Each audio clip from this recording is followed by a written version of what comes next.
बात के बीच जो कुछ भी यहां चल रहा है, क्या वो सही है, ठीक है? जरा आना चाहता हूं प्रशांत टंडन जी आपके पास। प्रशांत जी, आप इसको कैसे देखते हैं? प्रशांत जी, सबसे बड़ी चीज है कि एक तरफ प्रधानमंत्री नरेंद्र मोदी रेवड़ियों की बात करते हैं, सुप्रीम कोर्ट भी यहां पर नरेंद्र मोदी की बातों को कहीं ना कहीं देखिए तो आगे बढ़ाते हुए नजर आता है, लेकिन दूसरी तरफ नरेंद्र मोदी का दूसरा चेहरा देखिए, जहां संकल्प पत्र आता है, उनका संकल्प पत्र कहलाता है मैनिफेस्टो।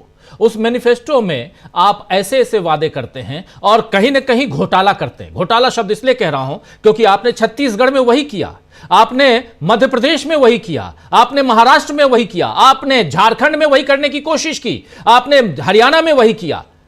कितने राज्यों को गिनाया जाए? और आप खासकर महिलाओं के साथ उनको आप अपनी तरफ एक वोट बैंक में तब्दील करने के लिए यह तो कर ही रहे हैं।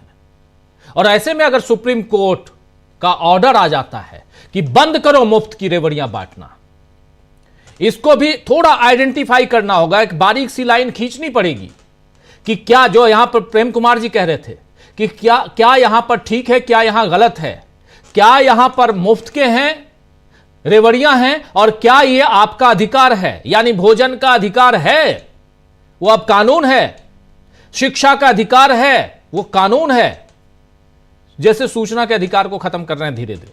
लेकिन इंपॉर्टेंट है इन चीजों पे, लेकिन आप दूसरी तरफ कर क्या रहे हैं कि पैसे जेब में डाल रहे हैं, लो जी ये पैसे लो, वो पैसे लो, वो पैसे लो, आराम से डेटा में खर्च करो और इंस्टाग्राम पे रील देखते रहो, उंगलियां घीसते रहो और खुश रहो। शाम को जो पीने वाले लोग हैं उनके लिए कुछ पैसे मिल जाते हैं, मस्त रहेंगे, लाइफ सेट है, और क्या चाहिए? प्रशांत जी। जी देखिए राजीव जी, दो बातें हैं इसमें। एक तो ये जो तथाकथित फ्रीबीज है या रेवड़ी, उसका एक पॉलिटिकल इम्प्लीकेशन है, राजनीतिक हथियार के तौर पे इस्तेमाल हो रहा है। और दूसरा उसका जो चेहरा है वो एक पॉलिसी मैटर है, पॉलिसी इनिशिएटिव है। तो दोनों चीज को एग्जामिन करना पड़ेगा। तो इतना बड़ा पॉलिसी इनिशिएटिव है अगर ये, तो क्या उसका कोई असर हो रहा है? इतने अगर 80 करोड़ लोगों को आप मुफ्त में अनाज दे रहे हैं, तो क्या वो पॉपुलेशन के कुपोषण की समस्या को हल कर रहा है? क्या वो स्कूल ड्रॉप आउट में कमी ला रहा है? क्या स्कूल का एनरोलमेंट बढ़ रहा है स्कूलों का? क्या लेबर फोर्स का साइज बढ़ रहा है, अवेलेबिलिटी बढ़ रही है? ये सब चीजें आपको देखनी होगी। मैं सिर्फ आपको एक आध डेटा देता हूं राजीव जी, समझ में आएगा कि ये क्या हो रहा है। 80 करोड़ लोगों को मिल रहा है फ्री अनाज, और उसके अलावा तमाम जो लाडली बहना योजना, वृद्धावस्था पेंशन, तमाम और तरीके से कैश ट्रांसफर हो रहे हैं, किसानों को कैश ट्रांसफर हो रहा है। तो क्या ये भारत के बहुत बड़े पॉपुलेशन को गरीबी से ऊपर उठा रहा है? अब मैं सिर्फ आपको एक आंकड़ा देता हूं जी। गरीबी का जो पैमाना है दुनिया भर का, वो है $5.5 पर डे से नीचे अगर कोई कमा रहा है तो वो गरीब कहलाएगा, यानी लगभग ₹450 प्रतिदिन। भारत में इस वक्त 80% लोग हैं, 81%, लगभग 82% लोग हैं जो $5.5 यानी ₹450 प्रतिदिन से कम कमाते हैं आज भी। अब इसमें एक और आंकड़ा देता हूं आपको मजेदार। 2019 में 80% लोग थे जो गरीबी सीमा रेखा, जो ग्लोबल इंडेक्स है उसके हिसाब से आते थे, यानी ₹450 प्रतिदिन के भी नीचे जो लोग कमा रहे, 80% लोग थे। कैश ट्रांसफर तब भी हो रहे थे, मुफ्त अनाज तब भी मिल रहा था। अगले साल वो 83% हो गया। तो ये बढ़ कैसे रहा है?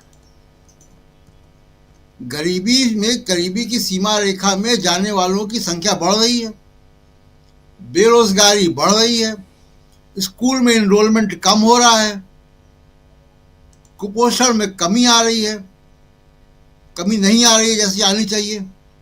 तो इसका मतलब है कि ये जो आप बांट रहे हो, ये जनरल पॉपुलेशन की क्वालिटी ऑफ लाइफ को आगे नहीं बढ़ा रहा है। और दूसरा इसका असर क्या हो रहा है, जो आपने चर्चा की कि आप स्टडी करें कि ये जो जिन लोगों को ये मिल रहा है, उस पॉपुलेशन का मोबाइल का स्क्रीन टाइम कितना बढ़ रहा है। जो आप कह रहे हैं कि वो व्हाट्सएप देखता है, इंस्टाग्राम देखता है, मोबाइल का स्क्रीन टाइम कितना बढ़ रहा है, कितना इसने जीडीपी में कंट्रीब्यूट किया। इसलिए मैं कह रहा हूं कि फ्री बीज जरूरी है। भारत के संविधान का आर्टिकल 15 सरकारों को निर्देश देता है कि आप वेलफेयर स्टेप उठाएंगे, और लेकिन उसका कंट्रीब्यूशन जीडीपी में आना चाहिए, वो प्रोडक्टिविटी लिंक होना चाहिए। जैसे मान लीजिए मनरेगा है, मनरेगा क्या करता है, एकदम से आपकी जो वर्क फोर्स उसको बढ़ाता है, वो मार्केट में पैसा भेजता है, वो कोई ना कोई प्रोजेक्ट बनते हैं तो वो जीडीपी में और इंफ्रास्ट्रक्चर में डेवलपमेंट होता है। तो प्रोडक्टिविटी लिंक अगर है, अगर इंसेंटिवाइज कर रहे हैं आप कि आप लड़कियों को स्कूल भेजेंगे तो आपको इतना वजीफा मिलेगा, इतना पैसा मिलेगा, तब तो उसका कोई बेनिफिट होगा। दूसरा इसका नुकसान क्या हो रहा है कि वोट मिल गए आपको, रेवड़ी बांट के, फ्री बीज बांट के, लेकिन वोट मिलने के बाद आप general infrastructure, health care, school, education, आप देखिए इस बजट को देख लीजिए, सब जगह पैसे में कटौती की गई है। मनरेगा में पैसे की कटौती की गई है, हेल्थ केयर में बजट में पैसे की कमी की गई है, एजुकेशन में पैसे की कमी की गई है जी। तो यानी आप पॉपुलेशन का ओवरऑल क्वालिटी ऑफ लाइफ को लिफ्ट करने के हिमायती नहीं है, आप लोगों को पैसा देकर वोट खरीद रहे हैं। इस पर डिबेट होनी चाहिए, और डेटा आधारित, स्टडी आधारित डिबेट होनी चाहिए कि क्या ये जो नेशनल फूड सिक्योरिटी एक्ट के तहत जो ये फ्री बीज बांटे जा रहे हैं, ये राशन फ्री का बांटा जा रहा है, इसका पब्लिक डिस्ट्रीब्यूशन सिस्टम में क्या असर पड़ रहा है, क्या उसका पिल्फरेज कम हो गया है, क्या उसमें चोरी कम हो गई है, कितना % कम हुई है, क्या उसकी लीकेजेस कम हुए हैं। बहुत सारी बातें हैं, इस पर कोई स्टडी नहीं हो रही है। ये स्टडी प्लानिंग कमीशन करता था जी। अब प्लानिंग कमीशन है नहीं, नीति आयोग है। नीति आयोग क्या करता है वही लोग जाने, लेकिन प्लानिंग कमीशन ऐसी स्टडीज करता था।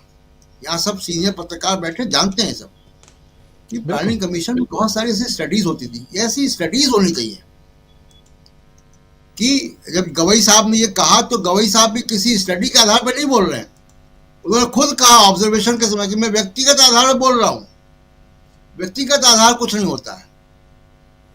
जब तक उनको ये करना चाहिए सुप्रीम कोर्ट को अब कि अब इसमें आप नीति आयोग को या किसी और संस्था को, नेशनल फैमिली सर्वे को आप एक आदेश दें कि आप 6 महीने के अंदर एक स्टडी करके लाओ कि इसका स्कूल एनरोलमेंट में, पब्लिक हेल्थ में, पीडीएस सिस्टम में, लीकेजेस में, किस किस चीज में इसका जो है कंट्रीब्यूशन कितना है।